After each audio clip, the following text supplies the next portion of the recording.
Kas sudah, piutang sudah, persediaan juga sudah. Semua aset lancar sudah saya bahas. Bagi rekan-rekan yang sudah menunggu, akhirnya pada video ini saya akan bahas seri aset tetap. Namun karena topik ini lumayan luas, saya akan bahas secara bertahap, sesuai dengan fase yang dilalui oleh aset tetap selama siklus hidupnya.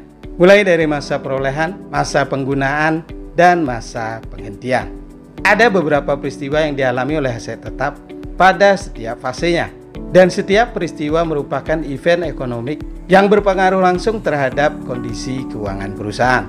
Oleh sebab itu, maka perlu perlakuan akuntansi yang berbeda-beda. Supaya lebih fokus dan lebih mudah dipahami, dalam video ini saya akan fokus pada perolehan aset tetap. Mulai dari apa itu aset tetap, istilah-istilahnya, definisinya, kriterianya, dan jenis-jenisnya. Yang berikutnya adalah bagaimana aset tetap diperoleh. Ini tentang berbagai kemungkinan skenario bagaimana aset tetap diperoleh. Hal lain yang tidak kalah pentingnya, kapan aset tetap diperoleh. Ini tentang bagaimana cara menentukan tanggal perolehan aset tetap. Yang berikutnya, berapa harga perolehan yang diakui. Ini tentang cara menghitung besarnya harga perolehan aset tetap yang akan Anda akui. Yang terakhir, cara menjurnal perolehan aset tetap sesuai dengan skenario perolehannya.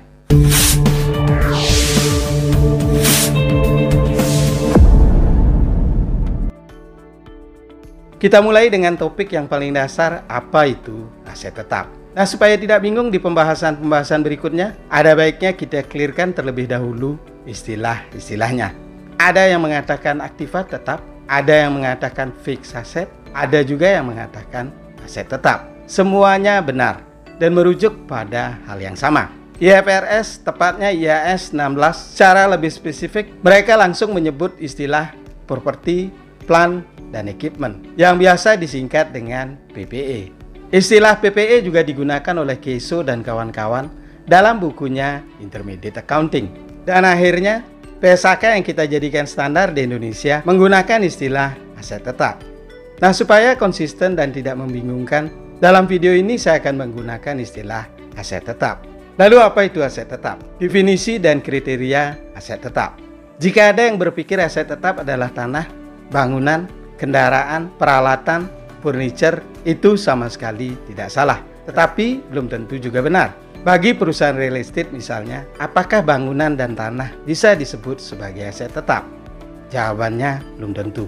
Lalu bagi dealer mobil sebagai contoh lain, apakah kendaraan sudah pasti merupakan aset tetap? Jawabannya sama saja belum tentu. Tergantung bidang usaha dan produk yang mereka jual. Supaya tidak simpang siur, ayo kita cari apa itu aset tetap persisnya menurut PSAK.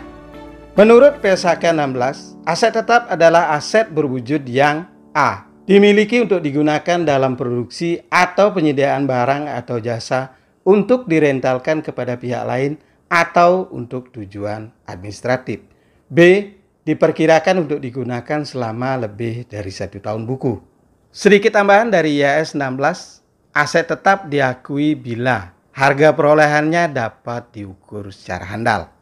Dari pernyataan ini bisa kita temukan beberapa kriteria untuk mengakui sesuatu sebagai aset tetap. Kriteria yang pertama, berwujud. Artinya, segala sesuatu yang tidak berwujud tidak bisa diakui sebagai aset tetap. Kemudian kriteria yang kedua, memiliki masa manfaat lebih dari 1 tahun buku. Artinya, sesuatu yang manfaatnya kurang dari 1 tahun buku tidak bisa diakui sebagai aset tetap. Kriteria yang ketiga, harga perolehannya dapat diukur secara handal. Yang terakhir, dimiliki tidak untuk dijual, melainkan digunakan untuk menunjang operasional perusahaan. Bagi perusahaan real estate misalnya, yang bisa diakui sebagai aset tetap hanya bangunan kantor pemasarannya. Sedangkan bangunan yang mereka jual kepada konsumen diakui sebagai persediaan. Begitu juga dengan dealer mobil. Mobil operasional yang warawiri digunakan oleh direktur, manajer, dan pegawai perusahaan untuk mengurus operasional perusahaan tentu saja bisa diakui sebagai aset tetap. Sedangkan mobil-mobil yang mereka pajang di showroom untuk dijual kepada konsumen diakui sebagai barang persediaan. Nah, apalagi macamnya? Macam-macam aset tetap. Tergantung jenis usahanya, aset tetap bisa jadi berupa tanah, lahan yang digunakan sebagai tempat kegiatan usaha. Yang kedua, bangunan, yaitu bangunan yang dimiliki tidak untuk dijual. Misalnya kantor, pabrik, kemudian bengkel, showroom, dan lain sebagainya. Yang ketiga, mesin dan peralatan, mulai dari mesin dan perkakas yang digunakan oleh perusahaan manufaktur, kemudian peralatan berat yang biasa digunakan oleh perusahaan kontraktor atau perusahaan tambang, sampai dengan mesin-mesin kecil dan peralatan yang biasa digunakan di kantor untuk kegiatan administratif. Misalnya mesin printer, komputer, proyektor, dan lain sebagainya. Yang berikutnya adalah kendaraan.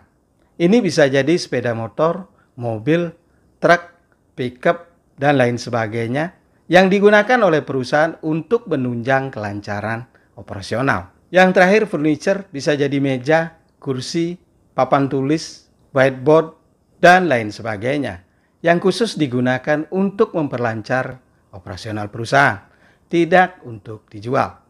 Sebagai panduan praktikal, semua aset tetap dimasukkan ke dalam buku aset tetap atau fixed asset ledger. Perusahaan-perusahaan besar multinasional seperti bank misalnya, mereka menempelkan stiker pada setiap aset tetap yang mereka miliki, lengkap dengan nomor registrasi. Tujuannya tentu saja supaya lebih mudah dikontrol. Nah, sudah jelas mana aset tetap dan mana yang bukan? Akhirnya kita masuk ke topik utama, perolehan aset tetap. Sebelum masuk ke persoalan bagaimana aset tetap diperoleh dan jurnal pengakuannya, ada satu pertanyaan yang sangat mendasar dan sering ditanyakan, yaitu berapa besarnya perolehan aset tetap yang diakui. Masih menurut Pesaka 16, komponen pengeluaran yang diakui sebagai perolehan aset tetap antara lain sebagai berikut. 1. Harga beli atau nilai pasar wajar jika tidak dibeli, atau nilai buku jika hasil pertukaran, termasuk biaya impor dan pajak pembelian yang tidak dapat dikreditkan setelah dikurangi diskon dan potongan lain. Yang kedua, setiap biaya yang dapat diatribusikan secara langsung untuk membawa aset ke lokasi dan kondisi yang diinginkan, supaya aset tetap siap digunakan sesuai dengan rencana perusahaan. Jika dituliskan dalam formula matematis, mungkin bentuknya sebagai berikut. Nilai perolehan sama dengan harga beli atau nilai pasar wajar atau nilai buku, ditambah biaya angkut, ditambah biaya import, ditambah pajak yang tidak dapat dikreditkan, ditambah biaya legal, ditambah biaya instalasi, dan ditambah biaya-biaya lain yang terkait. Kok pakai atau? Bikin bingung aja. Mungkin ada yang berpikir demikian. Tentu saja memang pakai atau karena aset tetap memang bisa diperoleh dengan berbagai cara. Antara lain, yang pertama dibeli, ini paling populer. Kemudian yang kedua dibangun sendiri. Yang ketiga hasil setoran modal. Yang keempat pertukaran. Dan yang kelima bisa jadi dalam bentuk hibah. Nah, besarnya nilai yang harus diakui dan cara menjurnal pengakuannya tergantung pada cara perolehan aset tetapnya. Nah, untuk lebih jelasnya kita bahas dalam contoh kasus. Yang pertama, aset tetap yang diperoleh dengan cara dibeli. Langsung saja dengan contoh kasus. Tanggal 6 Mei, PT JAK membeli 1 unit mesin dari Bremen GmbH dengan harga 4,5 miliar FOB Jerman. Karena mesin yang dibeli tergolong barang modal dan JAK berstatus BUT, maka pembelian tersebut memperoleh pembebasan bea masuk. Namun masih harus membayar PPN 11% dan PPh 7,5%.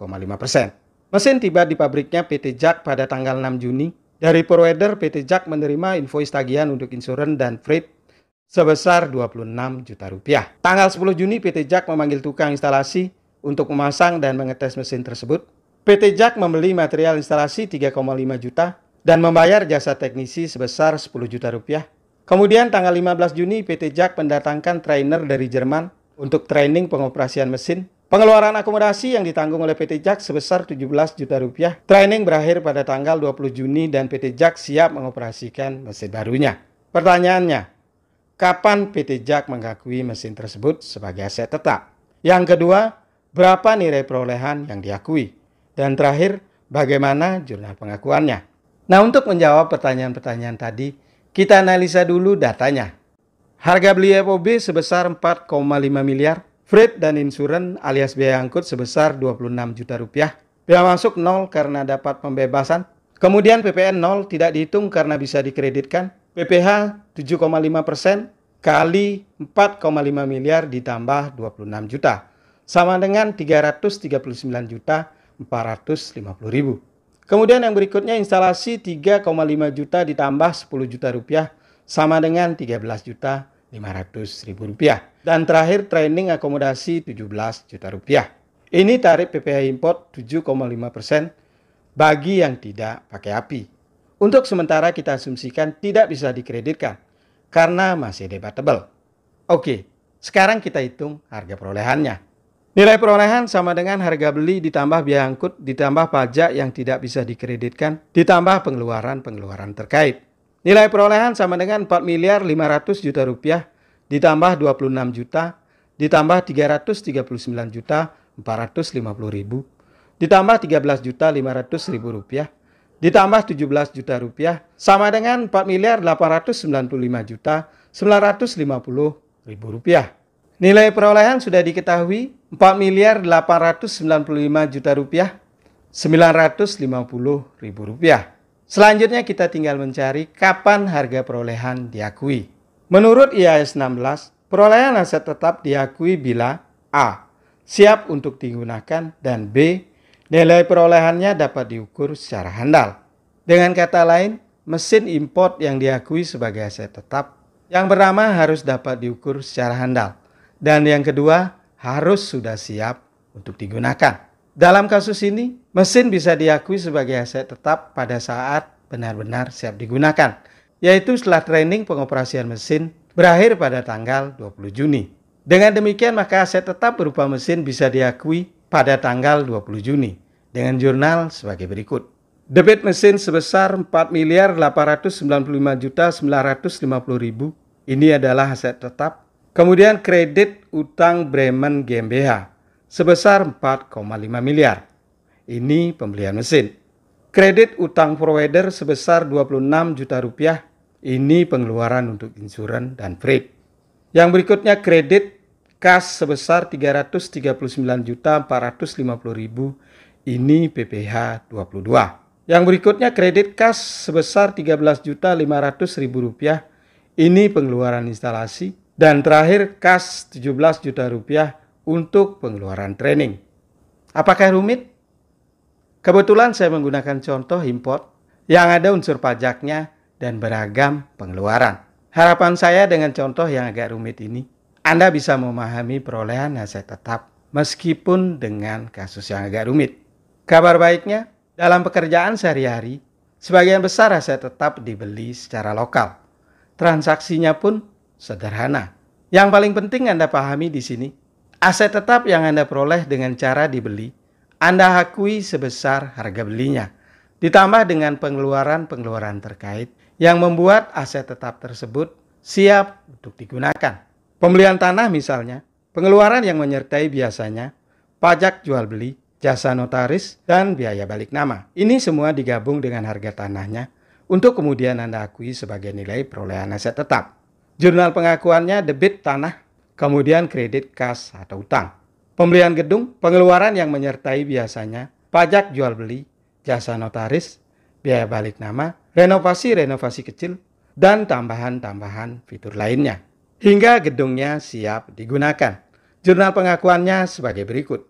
Debit bangunan, kredit kas atau utang. Pembelian mesin, pengeluaran terkait biasanya ongkos kirim, biaya instalasi, dan biaya training penggunaan.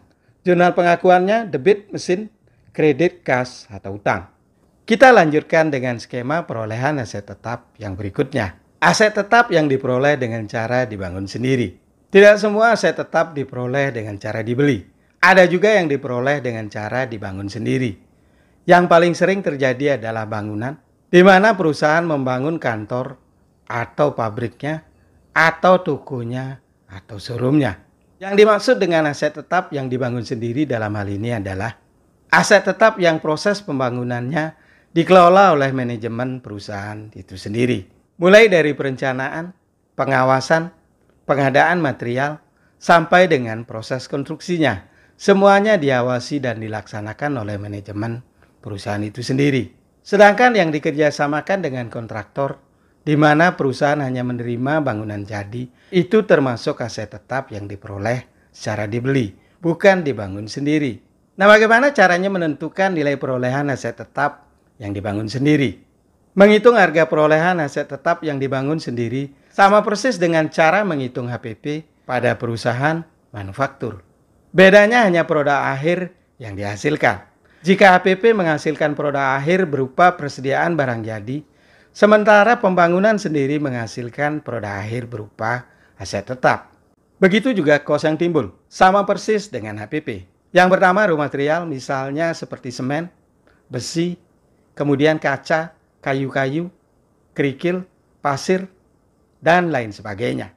Yang kedua direct labor, yaitu pengeluaran untuk upah buruh yang dibayar secara satuan atau harian.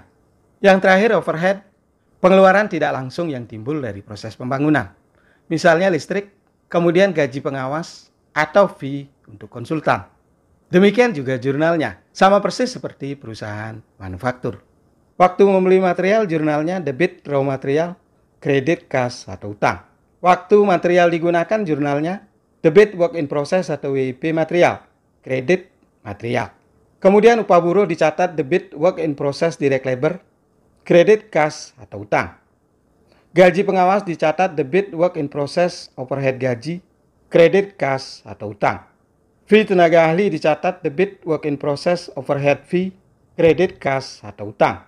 Dan terakhir biaya listrik misalnya, debit work in process overhead listrik, kredit kas atau utang. Begitu terus selama proses pembangunan berjalan, transaksi demi transaksi dicatat hingga bangunan benar-benar siap untuk digunakan. Jika proses pembangunan makan waktu lebih dari satu periode, maka di akhir periode neraca menyajikan dua macam persediaan. Yang pertama persediaan material, jika masih ada. Yang kedua persediaan WIP yang terdiri dari material, direct labor, dan overhead. Setelah pembangunan selesai dan gedungnya siap untuk digunakan, jurnal pengakuan aset tetap sekaligus penghapusan work in process-nya sebagai berikut. Debit gedung kantor, kredit work in process material, kredit work in process direct labor, kredit work in process gaji, kredit work in process fee, dan terakhir kredit work in process listrik. Akun persediaan work in process bersaldo debit dipindahkan ke sisi kredit sehingga saldonya menjadi 0. Dan sebagai lawannya Anda akui aset tetap berupa gedung kantor di sisi debit. Nah, persoalannya akan menjadi sedikit lebih rumit bila pembangunan berlangsung setelah perusahaan sudah berjalan. Karena pengeluaran-pengeluaran untuk pembangunan cenderung tercampur dengan pengeluaran operasional. Satu-satunya cara Anda harus cukup teliti, konsisten, dan sabar untuk memisahkan setiap pengeluaran sejak dari awal. Misalnya PO pembelian dipisahkan, les upah dan gajinya juga dipisahkan, demikian juga pengeluaran-pengeluaran lainnya. Misalnya listriknya menggunakan kilometer yang terpisah. Cara perolehan yang ketiga, aset tetap yang diperoleh dari setoran modal. Setoran modal tidak selalu dalam bentuk kas, terutama di perusahaan-perusahaan kecil dan di private company. Setoran modal dalam bentuk aset tetap sangat lumrah, entah itu dalam wujud tanah, bangunan, mesin, atau kendaraan. Sepanjang disepakati oleh semua pemegang saham dan dituangkan dalam akte notaris. Adapun nilai yang diakui sebagai perolehan aset tetap sebesar nilai setoran modal yang disepakati, biasanya menggunakan nilai pasar wajar atau fair market value. Adapun jurnal pengakuannya, debit aset tetap, kredit setoran modal. Cara perolehan berikutnya, aset tetap yang diperoleh dari pertukaran. Sebagai contoh kasus, setelah 4 tahun digunakan, mobil operasional di rut PT JAK dinilai sudah kurang layak dan perlu diganti.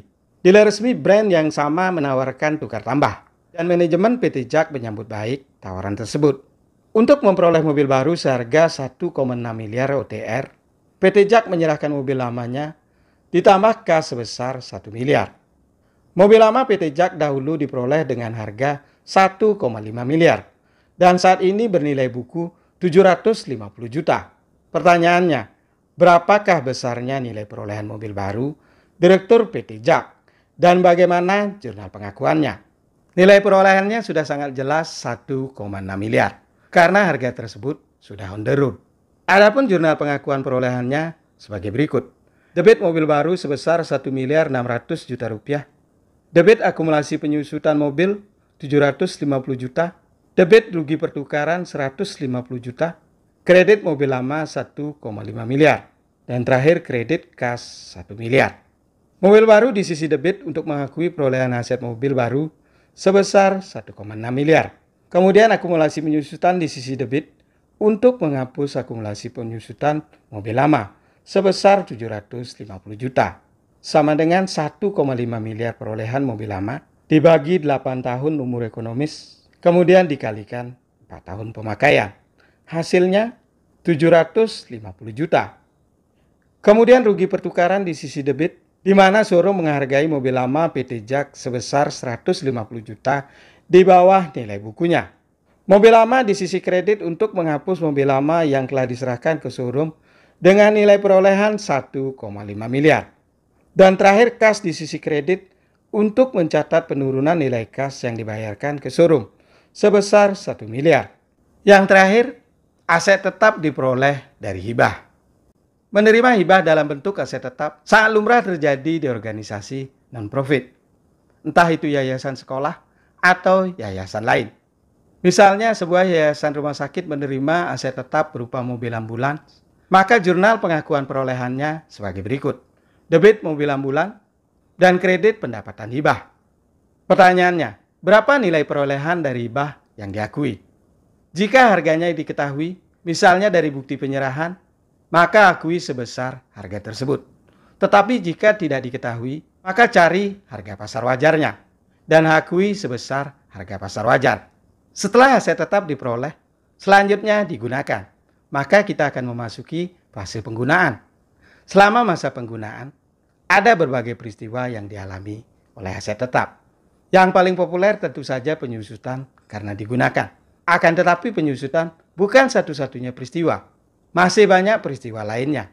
Revaluasi misalnya, kemudian maintenance, overhaul, renovasi, dan penurunan nilai meskipun tidak digunakan.